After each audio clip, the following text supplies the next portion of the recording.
Chouquettes, les chouquettes, les chouquettes.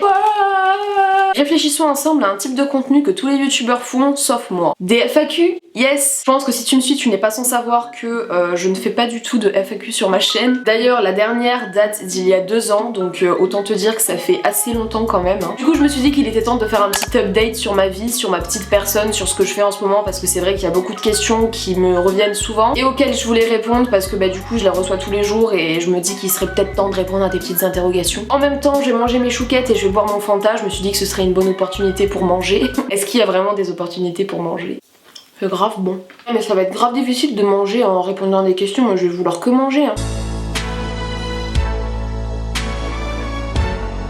Première question, tu t'habilles vraiment extrêmement bien, c'est quoi tes sites préférés de vêtements? Alors déjà merci beaucoup, ça me fait plaisir, j'espère que j'ai pas du sucre partout autour de la bouche. En vrai je fais très rarement du shopping parce que déjà la YouTube monnaie n'est pas assez conséquente. En plus de ça je suis une grosse radine, ça je l'ai déjà dit dans plusieurs de mes vidéos, je suis vraiment une grosse radine. C'est à dire que je préfère économiser pour m'acheter soit du matos pour mes vidéos ou des trucs utiles en fait, genre des chargeurs, des téléphones, des ordinateurs, ou tout simplement économiser pour partir en voyage, c'est ce que je fais d'ailleurs le plus souvent, plutôt que de m'acheter des fringues qui peut-être ne m'iront plus dans 2 mois parce que j'aurais trop grossi, ou sinon ça me plaira plus parce que moi les goûts et les couleurs en 2 mois ça a le temps de changer quoi. Sinon la plupart du temps je vais pas me compliquer la vie, je vais à Bershka ou à Pull&Bear puisque c'est les 2 seuls magasins qu'il y a dans le centre commercial le plus proche de chez moi. Et sur internet j'ai déjà essayé de commander une fois sur Forever 21 et j'ai jamais reçu la commande à cause des gilets jaunes. Gilets jaunes, gilets jaunes, les gilets jaunes. Merci bien les gars. J'ai commandé une fois sur Boohoo et j'ai reçu les 2 articles, mais en fait les youtubeuses elles en parlaient tellement de ce site. Je m'attendais à un truc de fou en fait, une qualité de taré, un truc de malade en fait. Au final j'étais limite déçue. Alors qu'en fait les articles sont de bonne qualité hein, mais c'est juste que c'est juste banal quoi. Est-ce que tu t'aimes et es-tu heureuse? Tu vois pourquoi j'aime ma communauté? Ils sont tout le temps en train de prendre soin de moi, ils sont trop mignons. Alors est-ce que je m'aime en ce moment? Honnêtement pour te dire la vérité, non. Physiquement parlant c'est pas le top. Je t'en ai fait un post Instagram il y a pas très longtemps. Ma confiance en moi a un petit peu chuté en ce moment donc ça va, t'inquiète pas, je m'agrippe aux petites branches. Je préfère être totalement transparente avec toi et te dire la vérité plutôt que de te faire croire que j'ai une vie parfaite et que je suis tout le temps ultra bien quoi. Et est-ce que je suis heureuse? Bah franchement ouais, je suis au top de ma forme en ce moment. Sur une échelle de joie de 1 à 10, je suis à 15. Donc, vraiment il y a plein de galères et de merdes qui m'arrivent dans ma vie en ce moment qui me sont jamais arrivées avant et je réussis à relativiser et à être ultra positive quand même. Même si mes journées commencent mal, je réussis toujours à faire en sorte qu'elles se terminent bien et genre je suis choquée d'avoir le pouvoir de faire ça. Après je dis pas que je suis tout le temps ultra positive et tout, j'ai des jours comme hier où clairement j'étais dans un bad mood du matin jusqu'au soir. Donc ouais, je suis vraiment ultra heureuse, franchement je suis grave épanouie dans ce que je fais et je suis trop contente. Si tu devais refaire quelque chose chez toi, ce serait quoi? Alors honnêtement je me suis jamais posé cette question parce que attends je prends une chouquette. J'ai jamais eu à me poser ce genre de questions parce que même si j'ai rien contre ceux qui veulent faire de la chirurgie esthétique, moi j'ai jamais voulu en faire parce qu'en fait j'ai jamais été complexée d'un truc au point de me dire que je voulais le modifier en fait. Même si je conçois totalement qu'on puisse le penser et qu'il y a des gens qui veulent faire de la chirurgie pour pouvoir vraiment se sentir mieux dans leur peau, tant mieux si ça peut te permettre de t'accepter, bah c'est super pour toi. Mais si je devrais vraiment citer un truc, je pense que je dirais mon nez. On est d'accord que j'ai un pif énorme quand même. Mais franchement moi je l'aime bien mon nez. Comment tu fais pour parler avec tellement de facilité de sujets tabous pour faire face aux critiques et à la gêne, tout ça, sinon j'adore ce que tu fais, gros bisous. Alors déjà merci beaucoup Léa, gros bisous à toi aussi. Honnêtement je sais pas, je me suis jamais posé la question, j'ai jamais eu peur en fait de me dire ah bah si je fais cette vidéo je vais avoir des retours trop négatifs ou sinon bah je vais parler d'un truc trop tabou. Je me suis jamais posé ce genre de questions parce que j'ai de la chance d'avoir une communauté assez ouverte d'esprit, même si j'ai toujours des critiques et des commentaires négatifs évidemment. Et je pense que c'est ça qui fait que bah je réussis à faire des vidéos comme ça, c'est de me dire tout simplement que dans tous les cas il y a toujours des gens qui seront pas contents et qui vont pas être d'accord avec moi. Il y a toujours des gens qui vont venir me dire ah mais ce que tu fais c'est pas bien, c'est nul machin, donc autant faire ce que j'aime et pas me soucier de ce que les gens qui m'aiment pas vont dire tout simplement. Et pourquoi est-ce que j'ai décidé de parler de sujets tabous? Parce que bah si personne le fait on n'avancera jamais dans la vie hein. Il faut bien qu'il y ait des gens qui aient des réponses à leurs questions et si je peux aider ne serait-ce qu'une seule personne, bah ça me fait plaisir donc je le fais. Tu fais quoi comme étude?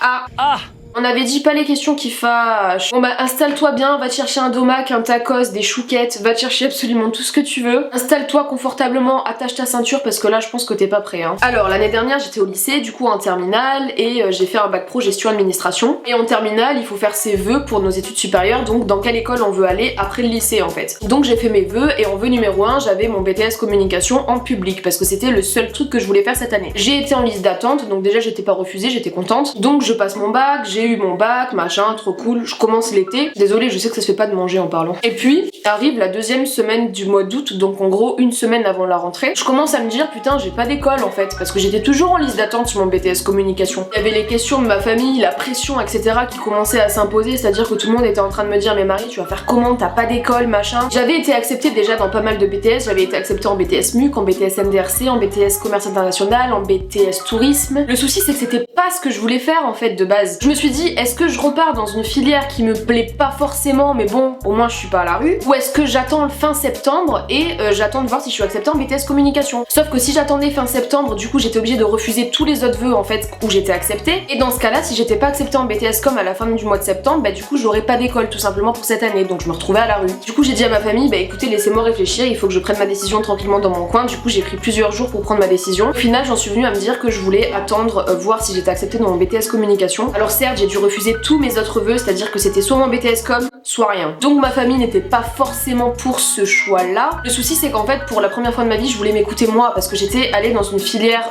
pour mon bac qui ne me plaisait pas forcément. Ça m'intéressait la gestion administration, mais c'était pas ce que je voulais faire, je voulais aller en STMG mercatique. Donc du coup forcément c'est vrai que j'étais pas forcément dans mon assiette, et je me suis dit j'ai pas envie de recommencer à partir dans une filière qui m'intéresse pas en fait. Je me suis dit j'ai envie de m'écouter, j'ai envie de faire ce que j'ai vraiment envie de faire en fait, j'ai pas envie d'aller quelque part juste parce que je me suis fait influencer. Donc je me suis écoutée, j'ai attendu la fin du mois de septembre jusqu'à la fin de la fermeture de Parcoursup, et Parcoursup a été fermé et j'étais deuxième dans la liste d'attente de mon BTS communication. Donc comme tu peux te l'imaginer, je me suis retrouvée sans école à la fin du mois de septembre. J'avais pas d'école, j'avais rien du tout pour cette année. J'étais complètement paniquée, j'ai pris on va dire 2 ou 3 semaines pour me rendre compte de ce qui se passait, parce que vraiment avec tous les gens autour de moi j'étais complètement perdue. Je savais pas du tout comment faire, je savais pas du tout ce que je voulais faire, j'étais complètement paumée, je me retrouvais pas en fait. Du coup j'ai commencé à vouloir prendre du temps pour moi, donc au début j'ai voulu aller faire une école en alternance, après j'ai voulu aller travailler, puis après j'ai tout lâché et je me suis dit écoute Marie, tu vas prendre du temps pour toi, tu vas prendre du temps pour te reposer un petit peu, pour essayer de prendre l'air, de penser à toi en fait. Donc jusqu'au mois de décembre, j'ai pensé à moi, je me suis consacrée à ma chaîne YouTube à 100%. Ensuite à partir du mois de janvier, j'ai trouvé un taf qui a duré jusqu'à hier. J'ai arrêté mon taf parce que dans un mois je pars à Los Angeles avec mon copain, parce que lui aussi il a pas eu en fait les études qu'il voulait, du coup il a fait une année sabbatique. Et on s'est dit quitte à faire une année sabbatique, ça n'arrivera peut-être qu'une seule fois dans notre vie, autant partir aux États-Unis pendant un mois, c'est le moment ou jamais. Donc c'est ce qu'on va faire, on va réaliser notre plus grand rêve, et franchement j'ai pas pu prendre une meilleure décision que de faire cette année sabbatique. Du coup pendant un mois avant de partir aux États-Unis, je vais me consacrer à 100% à ma chaîne YouTube parce que j'ai pas mal de projets en cours avec YouTube et tout ça, et franchement je me suis jamais sentie autant épanouie dans ma vie. Évidemment en septembre 2019 je reprends les études et du coup je vais en BTS communication en alternance. Voilà.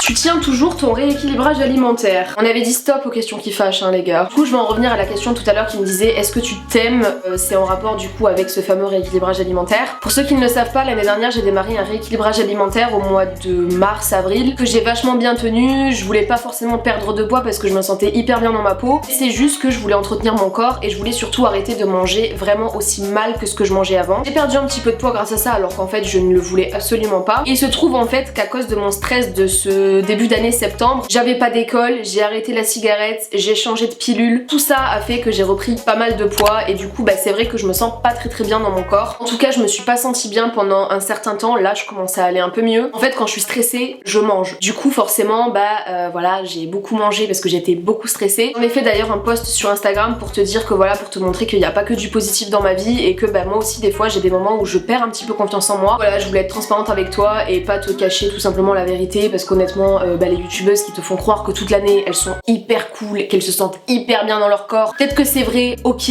mais faut pas abuser. On a tous des moments où on perd un petit peu confiance en nous. Comment réussis-tu à toujours rester dans la positivité? C'est ce que je te disais tout à l'heure justement, je ne suis pas toujours positive. Ça m'arrive comme tout le monde d'être dans un bad mood après. Par exemple hier j'étais vraiment dans un bad mood. Du début jusqu'à la fin, toute la journée, je me suis dit vraiment ma journée c'est de la merde en fait. Et après j'essaye de relativiser, j'essaye de me dire qu'il y a pire dans la vie, et c'est ça qui me permet d'être positive et de transmettre un petit peu de positif aussi à ma communauté. C'est un travail sur soi-même qui dure assez longtemps et franchement ça vaut le coup d'être fait quoi. Je me demande si tu as vraiment les yeux verrons ou si c'est juste des lentilles, sinon je t'adore, bisous. Alors je vais t'expliquer, en fait tous les matins je me lève et je prends une lentille d'une couleur qui n'est forcément pas de mon autre œil et je la colle que sur un seul œil. Voilà. Et enfin la dernière question, quel est ton échappatoire? Mon échappatoire je pense que c'est l'écriture. Honnêtement j'adore écrire quand je suis pas bien. Autant ça m'arrive pas souvent d'être pas bien, mais quand je suis pas bien les gars, vu que je suis hypersensible, je suis vraiment pas bien. Et pas bien du tout, tu vois, genre je suis vraiment au bout de ma vie. Alors certes ça m'arrive pas souvent, mais quand ça m'arrive, vaut mieux pas être avec moi parce qu'honnêtement tu as l'impression que tu vas crever quoi. Ouais, quand je suis pas bien comme ça, j'aime bien écrire en fait pour poser des mots sur ce que je ressens et pour ensuite prendre du recul en me disant voilà il y a ça et ça que je dois améliorer. Et c'est comme ça que j'effectue un travail sur moi-même et ça marche super bien d'ailleurs, donc je suis assez contente et je te conseille de le faire. Et voilà, c'est déjà la fin de cette vidéo. Merci beaucoup de l'avoir regardée jusqu'à la fin si c'est le cas, et merci énormément à toutes les personnes qui ont participé. N'hésite pas à me dire en commentaire un sujet que tu voudrais que j'aborde sur ma chaîne, ça me ferait plaisir de te faire plaisir. Et sur ce, je te dis à la prochaine pour une nouvelle vidéo.